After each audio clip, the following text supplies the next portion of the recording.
This episode is sponsored by Audible.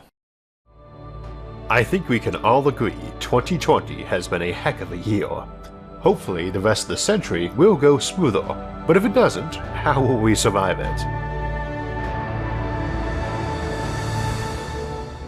Nuclear weapons, viruses, artificial intelligence, technological singularities, asteroid impacts, earthquakes, supervolcanoes, 3D printing, automated factories, grey goo, genetic engineering, unemployment, virtual reality, deforestation, desertification, changing climates, invasive species, antibiotic-resistant superbacteria, ultra-addictive designer drugs, solar storms and flares, designer babies, and uplifted lions and tigers and bears. Oh my, the future is going to be quite a challenge. Welcome to Science and Futurism with Isaac Arthur, and I am your aforementioned host, Isaac Arthur.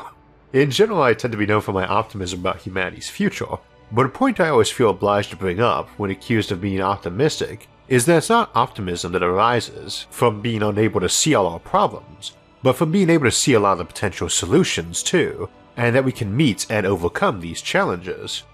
We have a lot of challenges coming up in the next century, many of which could cripple or even obliterate us, and what we're going to do today is go through those, ask how we can avoid the pitfalls, and how we can mitigate the damage or recover if we still trip into one of those potentially cataclysmic scenarios. Of course, normally the one thing guaranteed about surviving the next century is that you, personally, will not. So we tend to meet our descendants, and as such, we'll put a special focus today on genetic engineering of humans and children. However, it is also possible you and I might still be alive and kicking in the year 2121 from life extension technology, and that technology offers both an obvious benefit and many challenges we've looked at before in our episodes on life extension, but there is likely to be many we probably can't foresee. It is generally true that if you can foresee a problem, you can avoid it, or at least handle it better.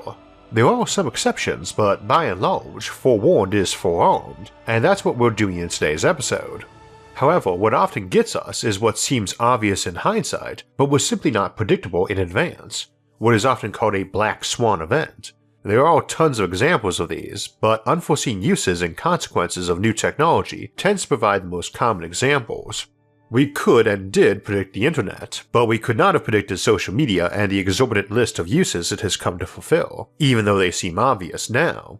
We foresaw folks using future internet to archive and pull data like from a library, sending personal messages and files back and forth and getting their news from it, but smartphones, mobile app games, selfies, online commerce, or people walking in front of cars while texting just weren't what was in mind when cell phones were invented. That seems obvious in hindsight, but there was simply no way anyone could have predicted the myriad uses that the cell phone has come to give us. We examined this notion more deeply back in our Black Swan Events episode. We also looked at something called an outside context problem, or OCP, which is something that an individual or civilization simply couldn't even have conceived of, because an OCP arrives unexpectedly and is, by definition, something so far removed from what that individual or civilization knows and understands, is something so far removed from everyday life, that there is simply no possible way for anyone to come close to considering it as a possibility. As an example, most of us are aware of the concept of a flying saucer landing, so we really can't consider the arrival of aliens as an OCP. But if, for example, the million or so mountains on Earth were to suddenly start yawning and stretching and opening huge pairs of eyes to start a new day in some mountainous civilization, moving around the planet without even noticing humans that they keep crushing underfoot, this would be an OCP. We have absolutely no reason to believe or expect the mountains on our planet to be living, thinking beings, and would be absolutely blown away should such a bizarre thing happen. Now to clarify, an OCP is not just something out of the box and unpredictable, like going to sip a cup of coffee and have the cup bite you. OCPs are supposed to be civilization-wrecking events, and the implication tends to be that the shocking thing that did it was something in contradiction to your civilization's worldview. So for instance, both special relativity and quantum mechanics were OCPs, the notion that space and time are connected and malleable, and that at the most basic level of matter and energy there's a randomness and uncertainty, did give some major existential crises to scientists and philosophers, but it didn't really impact civilization much. Alternatively, if you live on a small island and your whole worldview is connected to the idea that you're a chosen people made by a deity to live on this lone paradise island in an infinite sea, and to leave the island brings death, Having folks arrive on a giant ocean-going vessel and say hello one afternoon is going to obliterate that worldview and fast. Many of the things we'll be looking at today are OCPs, or would have been if the concept had gone from brand new to fully developed overnight, but not so now. It is typical for end-of-the-year videos, articles, essays, and so on to make predictions about the future, but that's what we do every week here on the show, so I figured we should emphasize instead how unpredictable the future is. We can only predict when we know what all the variables are. For instance, I might say that in the next decade we'll see an uptick in the use of solar power. But if tomorrow someone figured out how to make a very easy to build fusion reactor that had far fewer maintenance costs per kilowatt hour than in the existing power source, solar power would be rendered into a niche market. Because with cheap enough energy, you can even suck CO2 and water up and turn them into carbon neutral gasoline to run your larger portable devices. At that point, solar is limited to very low draw power electronic devices like calculators, or fairly remote locations, where it's a bigger pain to run power lines to devices than erect some solar powers. Indeed, given that fusion probably lets you run a lot of atom smashers or neutron bombardment on the cheap, you might see a big uptick in devices using radioisotope thermal generators. On the flip side, if someone came out tomorrow with a solar panel roofing tile that was competitive in cost of production, installation, and maintenance with normal roofing options, especially if that came in tandem with better batteries, then suddenly the future is a world where almost every roof is covered in them, and the solar roofing market sees a sudden boom, and a lot of paint and house siding options alter around nearly every roof being black. What we tend to do on this show is ask what the consequences of a given new piece of technology would be, and try to go beyond just the obvious ones. Again, forewarned is forearmed, and many of the threats facing us like asteroid impacts or supervolcanoes are statistically improbable in the next century or two, even more unlikely to be of a magnitude that wiped us out beyond all rebuilding, and are subject to management with higher technology. Of course, that's assuming those models are reasonably correct. When we go out in space, no terrestrial danger will threaten extinction anymore, and developing technology to do that comes hand in hand with improved technologies that are better from both an ecological and economic perspective, and you can see several episodes like climate change mitigation, power satellites, or asteroid defense for some examples of that.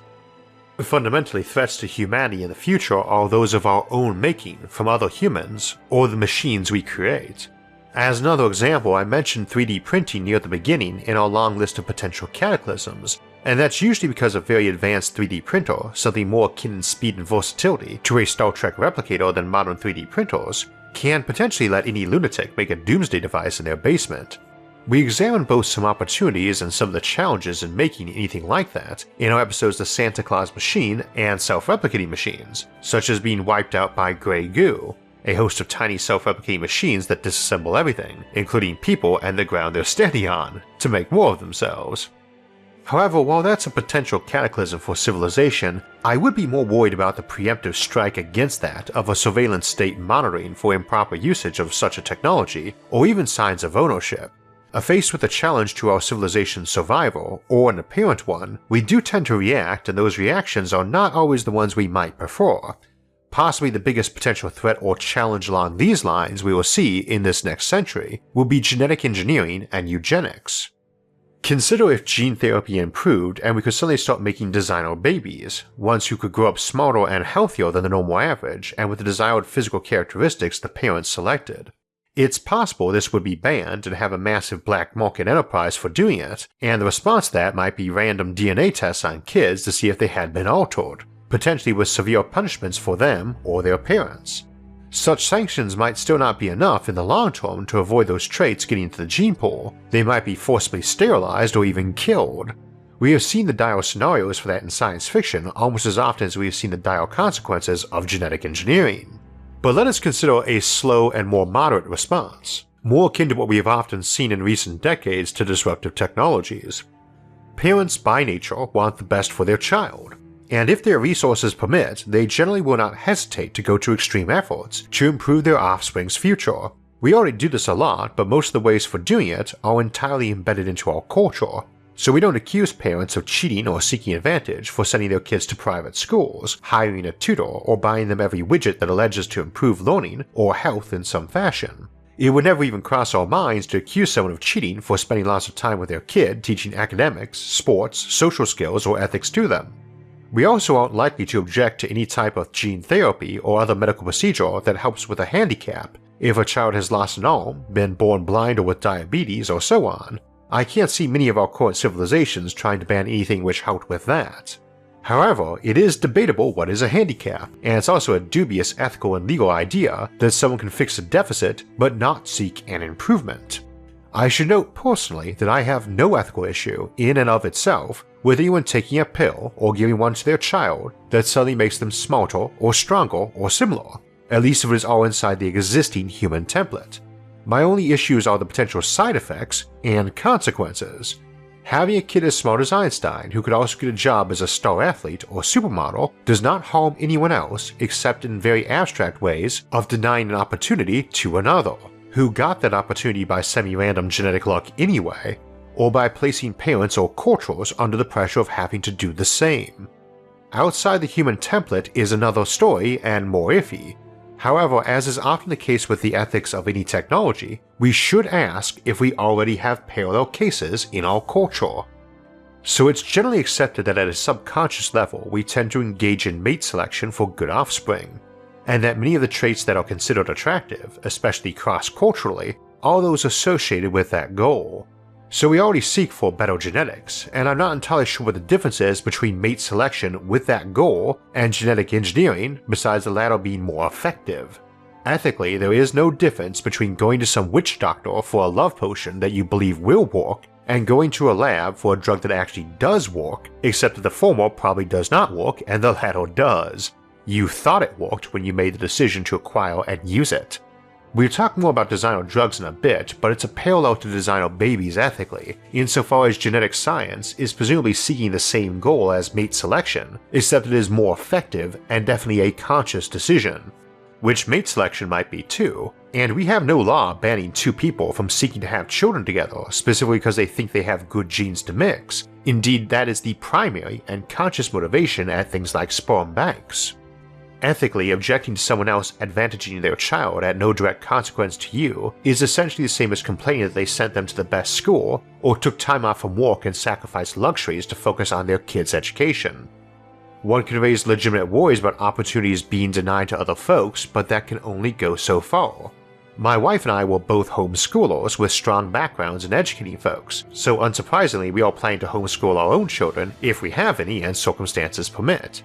There's much to be said about egalitarianism, but if someone were to suggest to me that it was unfair that we do so, they'd probably get commentary out of me using many words, tones, and phrases I've tried to eliminate from my lexicon after leaving the military. That which improves a person is arguably an exception though, because someone in better mental or physical health, so long as they've been given a good ethical base and aren't prone to narcissism, is benefiting society too. If a culture suddenly has access to some techniques that result in many children having that opportunity, they probably are going to soon have both the ability and inclination to spread that around. I never like making blanket comments, but I've also never noticed a tendency of the intelligent and educated to hoard knowledge. Quite to the contrary, it tends to fairly often result in an obsession for increasing that knowledge and spreading it around. Same, it is pretty normal for athletes to turn into coaches, because they want to share their love for the game with others and believe sports are good for the body and soul. But all that said, we obviously want to be careful and probably fairly gradual about things like genetic engineering of humans, and I imagine that is the inevitable outcome anyway, just because society will tend to naturally put roadblocks in the way of developing it to make sure at a minimum that it is heavily studied for problems and side effects, while at the same time the legal and moral issues of trying to tell people they cannot do it, particularly if other people are, should result in the gradual approach. Remember, it only takes one country saying yes, we're going to allow this, and then other countries either have to force them to ban it, decrease their own bans, or have to take some fairly difficult measures to avoid gradual spillover. One caveat, though, is that you can make a good case that any alterations to a human that aren't dealing with some major health issue should not be allowed in favor of them doing it as an adult. And the reality is that while it's harder to change DNA in a trillion cells of a baby or an adult than in one embryo, that sort of repetitive action is exactly what we would be aiming to handle with something like a tailored retrovirus or self-replicating medical nanobot. I could see laws banning messing with an embryo, but anything you would apply to a child in the womb or toddling around could be done to an adult too, so you can make a case for waiting for that until they're an adult.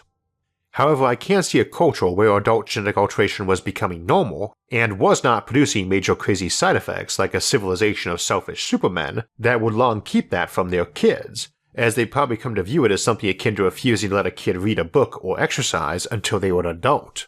So I'm quite sure we will see a future, and arguably already are in it, where we see science and technology applied to enhancing the human. Definitely a source of concern and a thing to watch warily for problems, but also worth the reminder that our only examples of genetically engineered supervillains are in fiction, and that making folks in great mental and physical condition has been our goal for a long time. So assuming that too much of a good thing would be bad, or the specific means of doing it, with a drug or retrovirus for instance, is bad, doesn't seem a strong argument. Of course, too much of a good thing has been a constant worry where technology is concerned, and not without justification, even if it is often a bit misaimed or exaggerated. Designer drugs and virtual reality both raise that concern. Drugs, in the context of recreationally taking narcotics, is obviously always an ethically tricky topic because it's specifically about too much of a good thing, a flawed source of that good thing, or side effects, not any specific one of them. Obviously opinions vary about them and I tend to be of two minds on it myself, but there's clearly a middle ground. Even the most ardent folks against them aren't likely to argue that coffee or chocolate should be banned, while even those who favor legalizing everything usually don't think taking most of them is an entirely safe or great idea, and would tend to make exceptions for anything that sends folks into homicidal or delusional rages, or so wildly addictive that being exposed to it even once involuntarily makes you a lifelong addict willing to do anything to get that next fix. Problem is, you probably could design something, a lone drug or cocktail, that did exactly that. It might not even have any negative consequences, akin to the Spice Melange of the Dune franchise, which is mostly problematic in that it has a limited supply, but otherwise extends life and good health, though in large doses causes prophetic foresight and turning into a space-time floating mutant. For the most part, it takes huge research groups, giant budgets, and large sanctioned trials to develop a new drug, so we generally only see it from major pharmaceutical companies that are watchdogged and not encouraged to try to come up with something that makes heroin, cocaine, or LSD look mild. But I would guess that as our knowledge of chemistry, biological computer modeling, and neuroscience improve in this next century, that will get easier to do and we probably will have folks develop various superdrugs. If you got something that causes massive euphoria that's as cheap as dirt and virtually impossible to prevent the spread of how to fabricate it at home from easily obtained materials, then you've probably got yourself a massive problem, especially if it has no major side effects causing health issues or criminal behavior. The same applies to virtual reality. If you can live in whatever realm your mind can imagine and a programmer can make, a civilization is faced with the issue of how to keep folks from spending all their time in one. That's probably not made even a little bit easier if you're unemployed because robots and genetically enhanced youngsters are flooding the production chains. On the one hand, they probably represent no threat to civilization, particularly considering they are suffering from a lot of idle time because overall productivity has skyrocketed, so a big chunk of your population sitting on a couch in a drug or VR-induced bliss represents only an existential threat. It is not very likely to get everyone, and those it doesn't get are going to be very resistant to the temptation as time goes on, and multiple generations grow up indoctrinated to loathe it, rightly or wrongly. Also, while we will probably get better at hacking our brain's pleasure centers, this same effort is likely to produce powerful treatments for addictive behaviors too. This is that big one that really threatens civilization in the next century though, not just being replaced by automation but an ever-growing feeling of not being useful to a society while having so many ways to live outside it and maybe happier. A prosperous society will generally seek to help folks feel useful and to survive if or until they can be, but how you do that is clearly pretty tricky as history has shown us. I would also worry about good intentions and subconscious bad ones a lot. It's very easy for me to imagine that the folks most resistant to the lure of a narcotic or VR-inspired euphoria are the ones who are already addicted to something else in this life, like the game of life itself, and might subconsciously be very glad to engage in policies that eliminate competition. An awful lot of competitive and predatory behavior of folks with a lot of money and power is related to them essentially being addicted to that particular game of life. They play it to win, as they see it, and it's the game itself they enjoy playing. So we can often show them real-world consequences to get them to ameliorate that behavior, which is probably a lot harder if they can turn around and just say, hey, my labor and taxes are personally paying for thousands of folks to sit at home taking euphoria drugs and living as kings in virtual reality. which is a lot harder to rebut than if the average person is barely eking out an existence half-starved in some dilapidated shack. I don't think the big threat of a highly automated post-scarcity civilization is that everyone turns inward into hedonism so much as society starts shrugging at how many people do, partially because they wish them well and partially because they wish them out of the way. Of course, we might get pushed out of the way ourselves. We often worry about some super-intelligent machine doing the trick, or super-intelligent genetically engineered people, or even uplifted animals akin to the apes from the Planet of the Apes franchise. That super-intelligent machine is more of a concern, whether it aims to wipe us out or simply decides to keep us as pets, and is what we usually call a technological singularity. Now, a technological singularity can have a few different meanings depending on who's defining it. The self-learning machine able to improve itself and do it over and over, faster and faster, is probably the most common usage these days, but also not too realistic. We examined that in detail in our technological singularity episode, but in short summary, as a near-term threat, humans have been trying to make a smarter human for centuries and teaming up to do it, with limited success. Assuming a machine we made, and made just a bit smarter than us, could turn around the next day and make one even smarter is stretching plausibility a bit. Assuming it could do that while its creators looked on blindly is even more of a stretch. There are experts on the topic who tend to be the sort of folks who have watched or read a lot of fiction about runaway machine intelligences. It is possible, and over a long enough time we will presumably get far smarter artificial intelligences that are superhuman, but it's more likely we would have a gradual improvement with many such machine intelligences, and many other parallel ones like genetically or cybernetically enhanced humans too. So ever smarter machines? Probably. But a single runaway event, it versus everyone else and unbeatable, that I would tend to doubt. But the presence of any machine or machine person, with vastly better problem solving and management concerns, probably represents our biggest existential threat in the next century. Not because it might wipe us out or replace us, which is certainly possible, but because it might replace us as in control, and again not because it might seize control, which is certainly possible too, but because we might just tend to cede it more and more power. It's very hard to say no to a piece of technology that clearly does a better job, especially when everyone benefits by doing so. Indeed, I'm not even sure that we should, and on many things we probably should not. In the century to come, our better machines, our better technologies, our better techniques pose both our greatest challenges to survival and our greatest tools for surviving and prospering. The real trick to surviving the next century is going to be deciding what we should employ and what we really mean by survival and prosperity. So it's time for our SFIA Audiobook of the Month, and given that one of the best ways to survive the next century and the holiday season is with some good escapist fiction happening on another world, this month's audiobook award goes to Brandon Sanderson's Stormlight Archive, Book 4 of which, Rhythm of War, was recently released. I often get asked who my favorite author is, and across all genres of current active authors, it is Brandon Sanderson.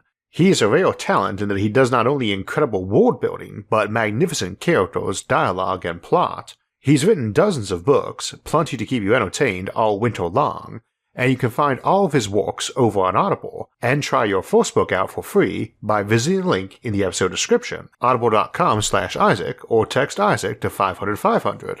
However, Audible has also recently launched a new introductory plan for those thinking of trying it out or giving it as a gift, Audible Plus, for $4.95 a month for the first 6 months, and that comes with unlimited access to select audiobooks and Audible originals, and they add more every week, so it is a very good way to get introduced to audiobooks. And if you're doing a lot of driving and travel this holiday season, or know someone who is, Audible Plus gives you or a loved one access to a massive treasure trove of fiction, as well as podcasts, wellness programs, theatrical performances, and more.